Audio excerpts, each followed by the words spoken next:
get so mad, there's no controlling me. My thoughts get so bad, I'm like, I might grab a bat, I don't know. My wrath, my blood boils over like, oh God, here goes. I lost all feeling from my head to my toes. You said some shit that I can't let go, so just stay tuned for the rest of the show. So have you ever felt betrayed? Switches how you see things, realize something needs change. Cause I know you got me fucked up, let me show you what's up. Cause enough is enough. I'll take a face full of pavement just to make a statement. I know there's no turning back. Oh God, adrenaline wasted, so mad I can taste it. I know there's no turning back. I'll do what it takes, I ain't making mistakes like that. I'll put it on your face to make you go take it back. I'll lose my shit, I go crazy when I'm mad. And now you go wish you was just the fuck up real bad.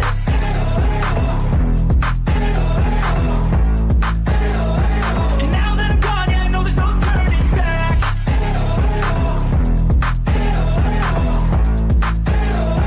And now that I'm gone, yeah, I know there's no turning back. I don't fucking take smoke, I'ma poke a hole through you, choking's overdue. Come at me and you won't get any older, dude. Crack your holder too. Heating up inside of me, blood so violently. Thanks for trying me. Now it's finally time to see how this rivalry becomes a dynasty.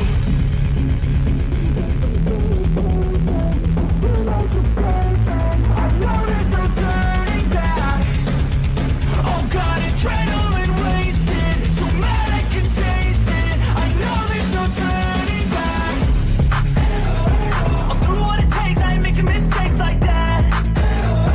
I'll put it on your face to make you go take it back. I'll lose my shit, I go crazy when I'm mad. And now you go wish you was just the fuck up real bad.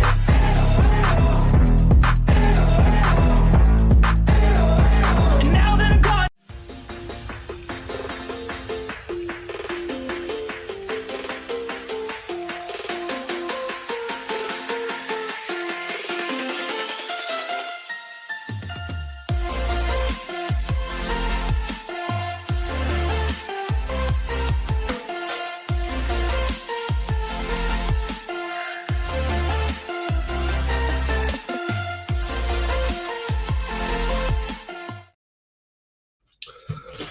So, good afternoon, peeps. Welcome back to another match reaction. And as you can see, yeah, I had to face the forfeit at last. And you know what? I actually like it.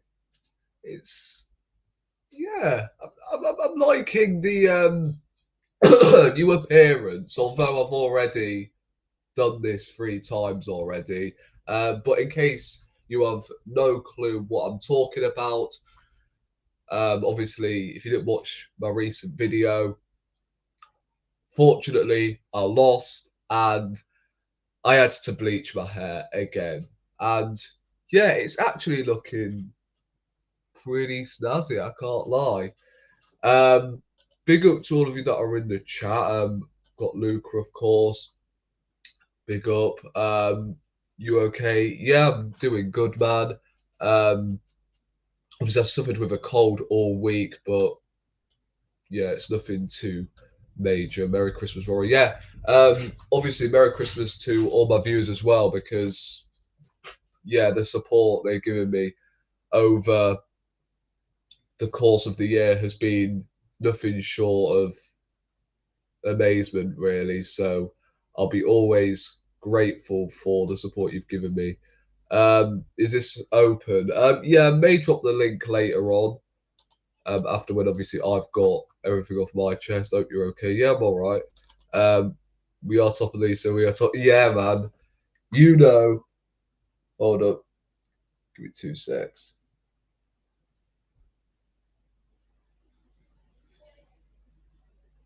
Jeez. Yeah, it's just my mate has sent me the pic of him bleaching his hair pink. Jesus, it's actually pretty crazy that we have to do this towards Christmas as well. And next video, it's gonna be peak. I can't lie. But yeah, we are top of the league going into Christmas. Those are things we love to see. Saliba, my man of the match.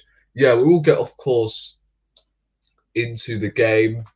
Obviously, I'm gutted that we didn't win because I felt like that game was there to be won, which really frustrated me. I thought, you know what? Liverpool didn't really look themselves going forward, and they haven't done as of recently. They're not really pulling through in these big games at home, especially.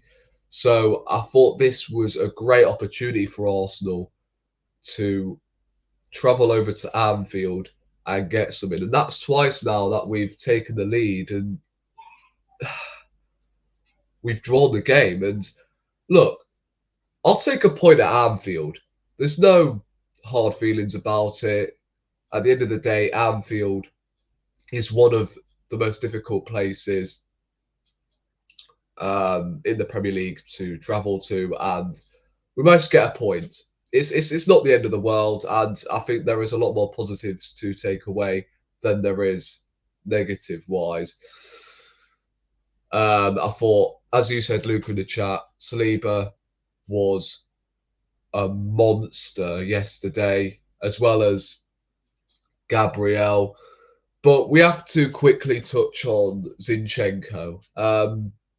I really hope this left back experiment is an understudy, and once we do get Tomiyasu and Timber back from injury, they start ahead of him in that back four. And I'm not saying bin Zinchenko because I like him, but he should be playing midfield. And I don't entirely blame Zinchenko at all, because we all know he's a midfielder. We called this out, I believe, last season. Like, the warning was there that he's not great defensively. And yeah, I feel like that is a position that we can strengthen. Although we have plenty of defenders who can play in that back four ahead of Zinchenko. It's just most of them are injured.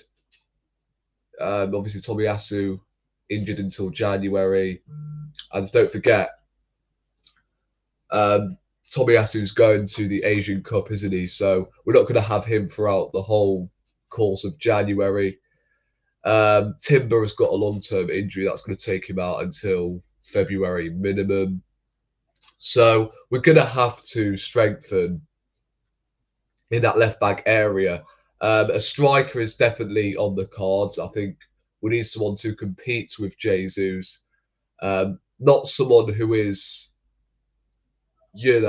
more clinical than Jesus. Just someone that can step in whenever Jesus is having a really poor game, or whoever. Just someone who we can throw on that can give us, I don't know, different height and can actually put the ball in the back of the net, because Jesus, I thought, had a decent game, to be fair to him.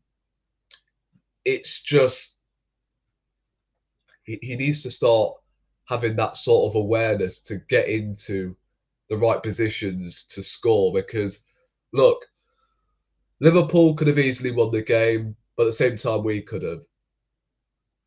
In the first half, where Saka got played through, missed, and then Martinelli followed up by missing the target as well. Those are the opportunities that could be the difference of us winning the Premier League. And Manchester City, getting themselves back in the title race, because they may not be the same team as they were last season, but at least, if Manchester City, if you give them one chance to score, then 9 times out of 10, it's in the back of the net. So I feel like we need that sort of edge in our game where you give us an opportunity we can score, and we've seen glimpses of it. Don't get me wrong. It's just we need to be more clinical because these big away games, we need to start getting results now. And look, Anfield, I'm not complaining, but already this season we've seen us go to Newcastle and Villa. We haven't picked up many great results there recently. And obviously last season I thought was going to be the turning point. Turns out this season the mentality has been all wrong. And look, if we would have beaten Aston Villa and Newcastle to an extent, but got a draw against Anfield, perfect. Because, look, again, Anfield, like I said, is one of the toughest grounds to travel over to. For some reason, everyone was slipping over. Like, I thought our players were playing on flipping, what do you call it, crude oil. It's unbelievable the amount of times our players were slipping over yesterday. And obviously got Liverpool fans coming out with, oh, we got robbed. They don't have a right to scream robbery at us the amount of times they've tried to shaft us. So, unlucky. Just unlucky. Because they've also gone on about, you know, the Saka situation where he injured Tsimikas. I mean, it was funny at the time, I can't lie. But at the same time, he didn't really do a whole lot wrong, did he? I mean, for a start, bro slipped over. You can clearly see it in the replay. And then he just attempted to spin away. Like, he didn't really do a whole lot wrong there, in my opinion. The penalty that didn't get given, look, it was a penalty, but I just don't get why people are having a go at Odegaard here, acting like he should have done better there. Like, at the end of the day, he's about to slip over. He has to stick his hand out to prevent him from slipping over. And it just so happens the ball ricocheted off his arm as he's slipping over. But at the same time, he doesn't want to because Salah would have been in. So I don't think there's a whole lot Odegaard could have done there to not handball it. But with that being said, I think it was a handball. And if that was given against us, then I would have gone insane. I can't lie. So, yeah, it is debatable. But in my opinion, I think that is a penalty. And that is from a non-biased perspective. But as I said, Saliba, Rolls Royce yesterday. And he always has been. Him and Konate last night were different gravy, levels above anyone else on the pitch. Yeah, and hopefully those two are going to be starting for France in the Euros. Obviously, from an Arsenal fan's perspective, I hope he doesn't because we want him fresh, don't we?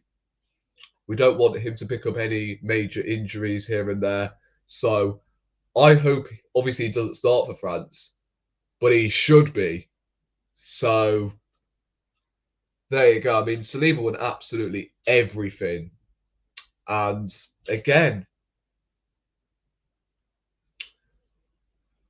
I felt like he deserved a clean sheet. He was one of them on the pitch that you look at and go, yeah, that man gave his soul out there tonight, but didn't get a clean sheet, didn't win the game, which I felt like he deserved. I don't think any team deserved to lose that game.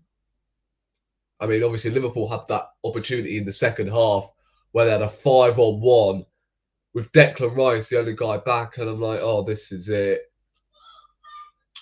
But they missed it. I mean, you've got to score there.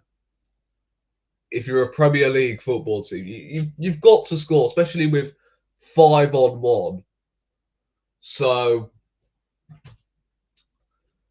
look, I'm just relieved that we didn't lose. If we would have lost the game, then that would have been a huge reality check. Because, mate, at times you can be gutted that we didn't win the game, because that's twice now where we could have won it if it wasn't for Zinchenko. And let's touch more on Zinchenko, because I didn't know he was this bad defensively. Like, don't get me wrong, I knew he wasn't the greatest, but this bad? Really? Like, you're the captain for Ukraine, mate. And you can tell he just can't deal with them long balls over the top. He did the same against West Ham in the Carabao Cup, and he did the same last night. And again, like I said, I don't blame him that he's going to have to play left back for temporary reasons. But I'm hoping when Tomiyasu comes back and Timber, we're going to see them shifting at left back, or I don't know, maybe he'll stick with Zinchenko at left back and then play Tomiyasu and Timber ahead of both Ben White and Zinchenko. Or is it going to be Zinchenko at left back, like I said, and Timber or Tomiyasu at right back? I don't know what we are going to do in that situation. But I feel like left back is the position that we're going to have to strengthen, especially when Tomiyasu can't seem to stay fit. And Zinchenko, he just brilliant on the ball. Right, great in the middle of the park, has a great cross on him as well. But, mate, if you can't defend, if your job at left back is to defend and you can't do it, then I'm sorry, you've got to call it quits. I think this experiment had to end at the end of last season. I think that should have given Arteta the alert to then, change it, right? There's a reason why Alexander-Arnold plays midfield for Liverpool,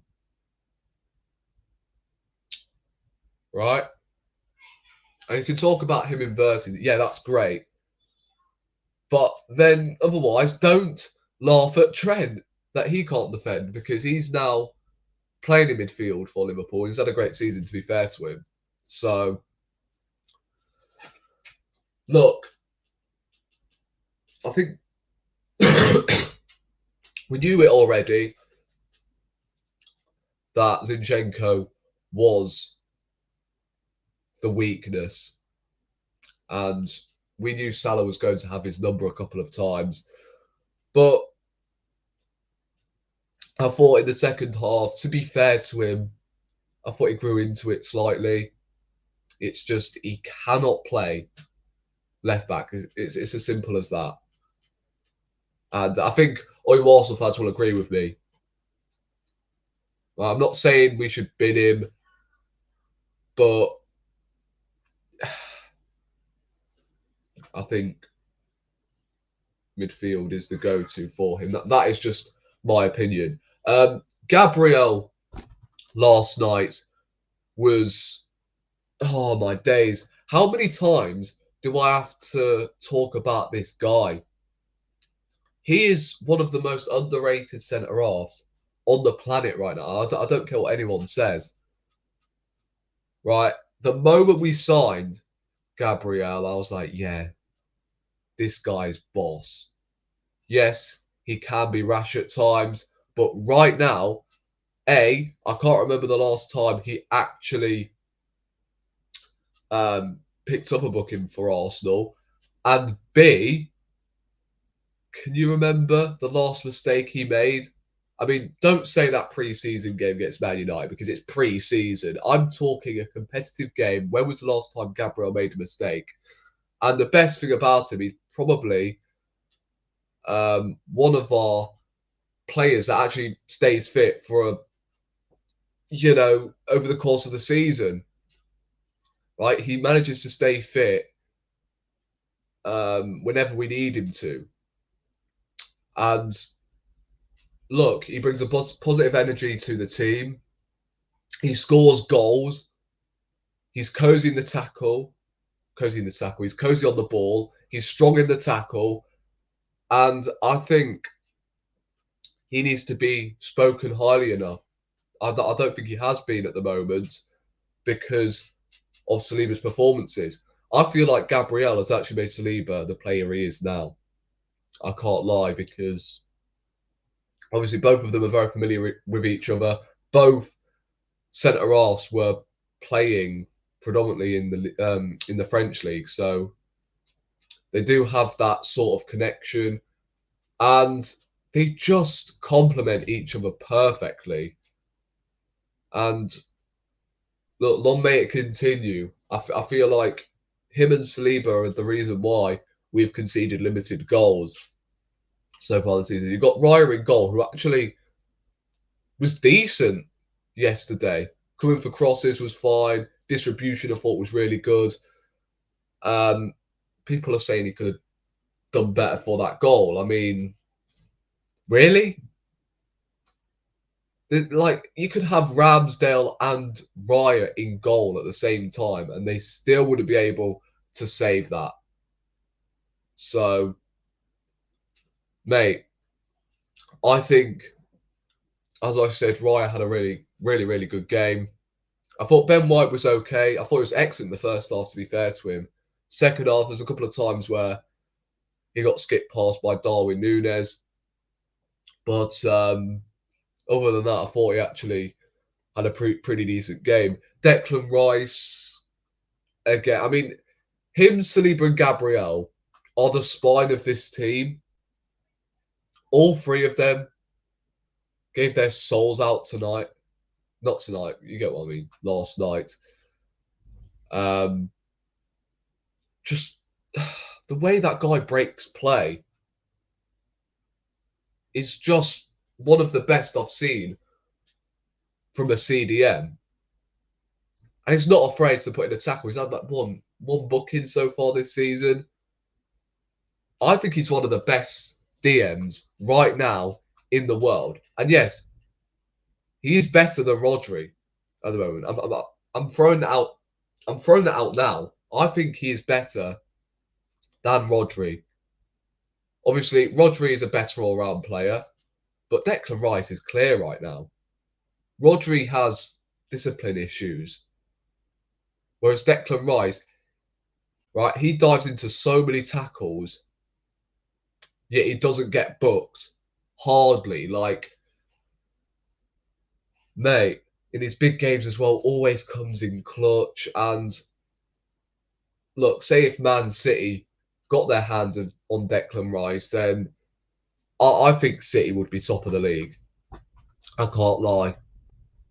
I don't think we will be where we are right now if we didn't have Declan Rice. So, look, that was one of the most smartest signings I've ever witnessed as an Arsenal fan. I wouldn't even say smartest. That was one of the most influential signings we've made under Edu and Arteta. Because say if we lose Declan Rice now, I think we crumble. So hopefully we buy a replacement, someone to not only replace Jorginho, but to replace Thomas Partey. And we can just go from there. And I think we will have a really, really strong midfield three. So, look, I'll take the point at Anfield, 100%. Right? If this was at the Emirates, then I'll be refusing any draws against them lot. But at Anfield, yeah, you can say Arsenal have got better recently against Liverpool at Anfield. It's just always if, buts, and maybes. Like last season, Zinchenko got done for that second goal. And then you fast forwards to this season, and then you got Zinchenko doing the same thing. For fuck's sake. Shut up, Alexa. God. Sorry about that, guys. So annoying when that happens. I'm not sure. Jesus. Where was I? I think, considering he is the most experienced player on the pitch, well, one of the most experienced players on the pitch, who's won multiple league titles at City, you're expecting to learn his lesson, yeah? He just hasn't. He's not going to cut the mustard at left back, unfortunately. And I want him to succeed, but if it's not working, then you've got to be ruthless in that area, Mikel, or else we're not going to win the league. Because what's going to happen is every time we come up against, a really, what's the term? A really, I would say, half-decent opponent who have fast wingers, Zinchenko's going to get exposed. I don't feel too confident with him starting at left back against Kudus right now. Like, what's going to happen on Tuesday? I don't know. And look, Kudus is a quality player, and I'm gutted that we didn't get him, because he would have been a perfect backup for Saka. Perfect. So, excuse me. I think January is huge. We're 1 point at the top of the Premier League with 2 games left until the new year. We've got January to strengthen. We've got players potentially returning. Who says no? I think we have a better chance of winning the Premier League than we did last season. And look, I'm loving it, man. And this is a supposed Arsenal team that is overrated, yet we're still top of the league. I mean, the media just love to hide their facts, innit? Big up True Gunner as well. Hope you're well. Saliba, best centre back in the Prem. 100% agree. He's one of the best centre halves on the planet right now. He's got to be. Never seen that sort of composure from a 21-year-old. And have we even seen a centre half at that age where we go, Jesus, he's the one? Maybe Rio Ferdinand. But yeah, the best centre halves of this football generation, I'd say John Terry hit his peak around 26, 27. Like prime John Terry was unreal. I can't imagine where Van Dijk was as well at 22. So, mate, he is one of the best centre halves on the planet, and I think he's better than Ruben Diaz right now. I don't think Ruben Diaz has been the same player this season. I may be wrong. Man City fans, you can come for me all you want, but I feel like Saliba has been better than Ruben Diaz. Argue with you all. Merry Christmas. Yeah, Merry Christmas to you, my guy. You've given me so much support, so far this year. So I do wish you a Merry Christmas as well. Obviously, tomorrow, not tomorrow, Tuesday, West Ham Boxing Day. Hopefully, Arsenal don't ruin our Christmas. And we got our Christmas on a high, because yeah, we need to continue this winning run. I know we didn't win, but keep the unbeaten run going. I know we lost to Newcastle and Villa, but we've got to start pulling some results together now. Have you seen Fabrizio Romano? I think he means. Have you seen Fabrizio Romano? Well, hold on. Why can't I read? Have you seen Fabrizio's recent post? Bayern and PSG were heavily interested in signing Saliba, but he rejected them and chose us. I believe Tottenham were also interested in Saliba as well. So there you go. Just proves how well we conduct ourselves in these sort of transfer windows, right? We may not get all of our number one targets, but at least we have a plan B. You hear me?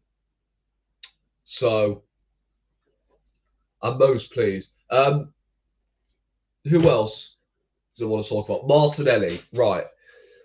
I can't lie, I think Martinelli has to hold bench for a couple of games now.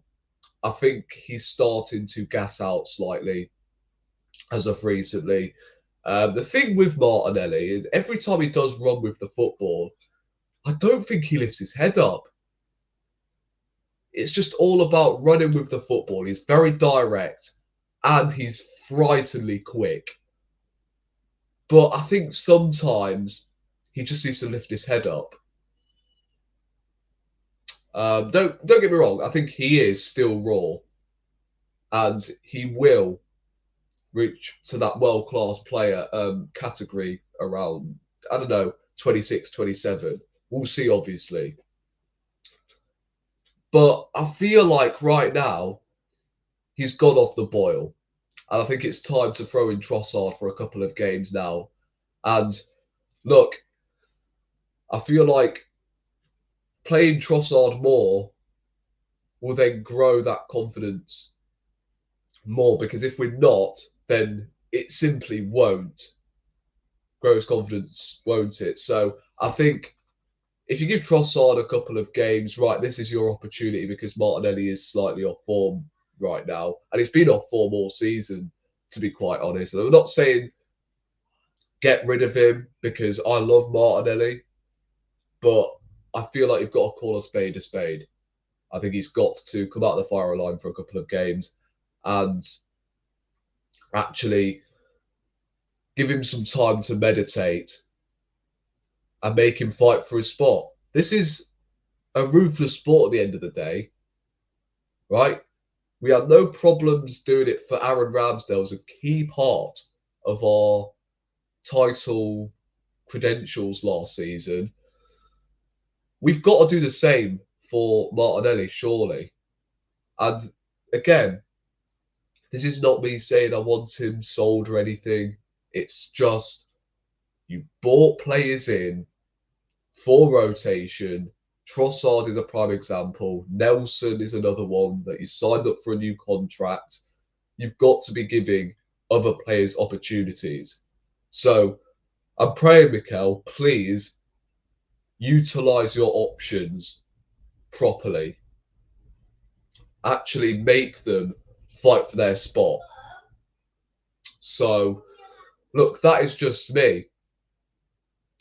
And maybe bring Martinelli into the game against Fulham.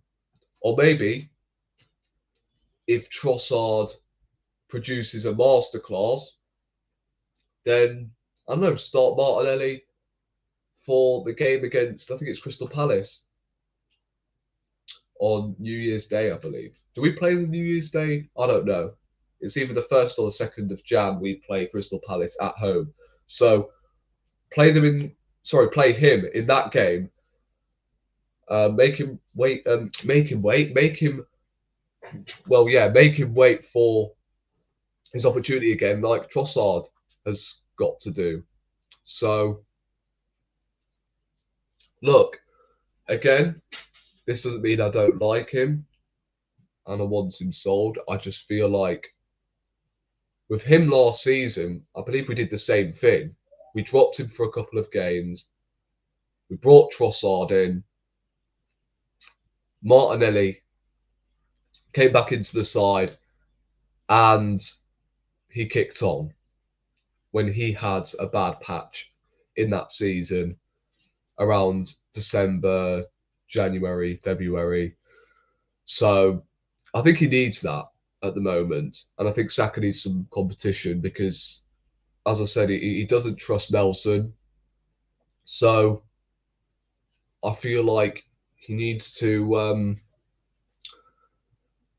strengthen that area if he doesn't trust Reece Nelson. But again, that is just me. Feel free to disagree, but in my opinion, I think Martinelli has to take some time on the bench for a couple of games. I'm not saying all season because I think Martinelli is vital with his explosive pace and he is very direct. He gives his all every week.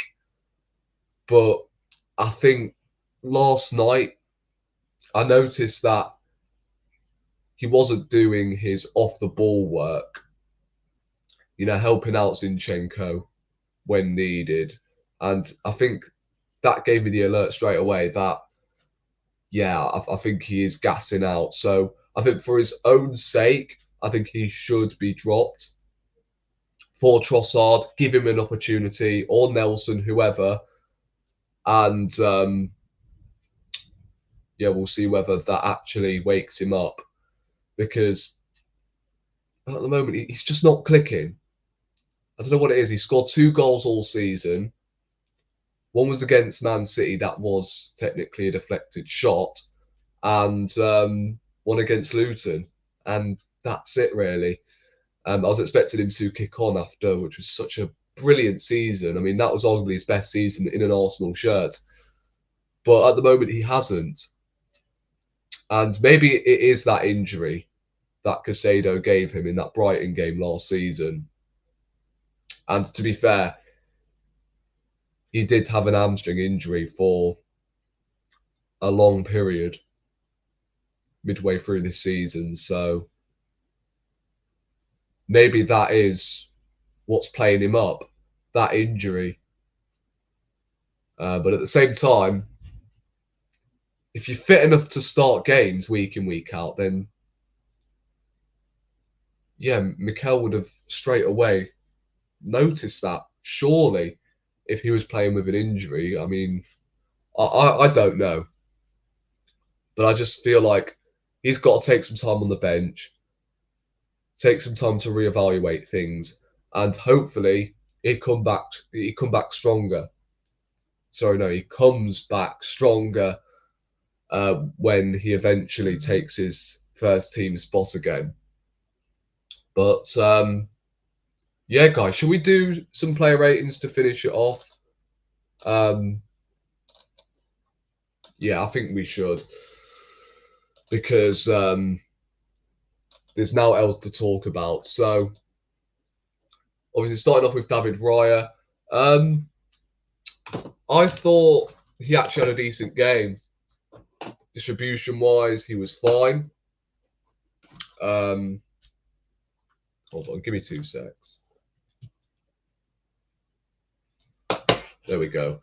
As I said, I thought he was actually decent last night.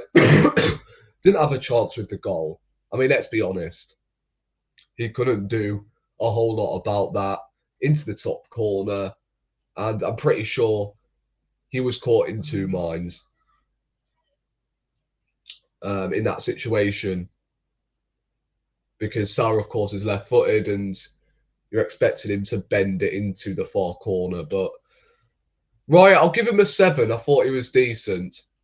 Ben White at right back, I thought he was decent as well. First half, I thought defensively he was sound. Second half, a couple of times that he got skipped past. But I'll give him a 7 still. Gabriel, I'm going to give him a 9. I think, again, already spoken about him. He was so good. And I think people have to start respecting this guy, man. Great header as well. Great awareness. to obviously not play into Liverpool's offsides trap. But Gabriel was just superb. Didn't put a foot wrong. Zinchenko, it may be harsh, but I'm going to give him a 3. And I think that is generous. I thought he picked up a little bit in the second half. But first half, he was simply horrendous. Saliba, man of the match. Yeah, 10. He was flawless. And that was arguably his best game I've seen him in an Arsenal shirt. And there's been a lot. Trust me. Declan Rice, I'll give him a 9. I thought he was superb. I mean, when has he not been superb? Havertz yesterday was decent. I'll give him a 7. Made some good runs. With his aerial duels. I thought it was decent. Odegaard, I mean, you can say he was very lucky that the penalty didn't get given against him, but it went in his favour. Great assist for the goal. And because of that, I'm going to give him a 7. Saka, not his greatest game. I thought he came alive in the last 20 odd minutes when Trossard came on. I'm going to give him a 6. Jesus, I thought actually played well. Work rate, as always, really, really good. Won some tackles as well in the midfield. Couldn't really accumulate many chances, but he created one for Saka and Martinelli, and they couldn't finish it. So I think Jesus actually played well. Martinelli, I mean, it's going to have to be a 5 because, again, he was overdoing things. Like I said, just lift your head up, mate, whilst you're running with the ball, man. I'm sure it's not rocket science. Trossard, I thought, had a decent cameo when he came on, so I'll give him a 6. And Nketiah, I thought, played well when he came on as well, so 6 out of 10. Mikel, I'll give him a 7. I thought maybe his subs could have been brought on a little bit earlier. But ultimately, a point at Anfield, I'll take it. But let's submit these ratings and see what everyone else is saying. 6 for Raya, 6.5 for Ben White, 8 for Gabriel, 4 for Zinchenko. Damn, that is generous. 8 for Saliba, 9 for Declan Rice, 7 for Havertz, 6 for Odegaard, 6 for Saka, 6 for Jesus, 5 for Martinelli, and then 6 Trossard, 5 for Nketiah. So there we go, guys. Player ratings are all done just like that. And that is where I'm going to lock off the stream. For once, I've actually gone on for a good solid 45 minutes. Usually, these match reactions for me, you know, when I'm doing it after the game is finished, excuse me, they take about 20 minutes because I'm talking straight after the game. But I felt like there was a lot more to touch on today. Maybe it's because I've taken some time to obviously note down. Jesus Christ, I'm coughing non-stop, man. But yeah, it takes time because I've left it until today to then obviously note down what I want to get off my chest. So, Jesus, this is going to become really annoying. But yeah, guys, I just want to say Merry Christmas to all of you. Obviously, there will be a live stream on Boxing Day when we do face West Ham. So keep your eyes peeled for that. Obviously, no stream tomorrow because obviously it's Christmas and obviously I'm going to be out elsewhere. So no stream tomorrow. So that gives me the opportunity to meditate and, of course, enjoy Christmas tomorrow. And I hope every one of you gets what they want, man. and hopefully you're not holding oranges by the end of the... Nah, I think I'm being a bit harsh there. Well, yeah, guys, on that bombshell, I'm out of here. Subscribe if you're new, and I'll catch you in the next one. I'm relieved to hear that you've been to some fireplaces. It's hard to carry on when you feel all alone. Now I've swung back down again. It's worse than it was before. If I hadn't seen such riches, I could live